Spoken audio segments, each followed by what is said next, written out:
ముఖ్యంగా శంఖపుష్పి ఫ్లవర్స్ గురించి. సో నేను చెప్పాను కదా, వేదిక్ న్యూట్రిషన్ చేశాను, ఆయుర్వేద చేశాను. సో దాంట్లో చాలా ఎక్కువ చెప్తూ ఉంటారు. మీతో చెప్దామనుకొని మర్చిపోతూనే ఉన్నాను. శంఖపుష్పి జనరల్గా ఫ్లవర్స్ దొరకడం కష్టం, కానీ ఒకవేళ మీరు ఇంట్లో కూడా వేసుకోవచ్చు దొరికితే. రోజు 4-5 ఫ్లవర్స్తో మీరు టీ పెట్టుకోవచ్చుమ్మా. దీనివల్ల అడ్వాంటేజెస్ ఏంటో తెలుసా? మెమరీ పవర్ చాలా బాగుంటుంది, మీకు తగ్గదమ్మా, జ్ఞాపక శక్తి తగ్గదు.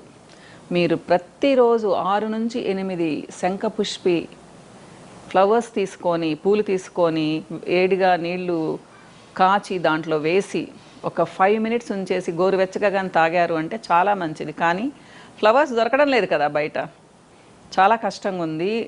నేను కూడా ట్రై చేస్తున్నాను, ఆల్మోస్ట్ 1 ఇయర్ నుంచి మా ఇంట్లో పెంచుకుందామని చెప్పేసి, కానీ దొరకలేదు. ఇంకా తర్వాత అంత కాన్సన్ట్రేట్ చేయలేదు అనుకోండి, అది వేరే విషయం. పౌడర్ మీకు దొరుకుతుందమ్మా, మీకు ఆన్లైన్లో కూడా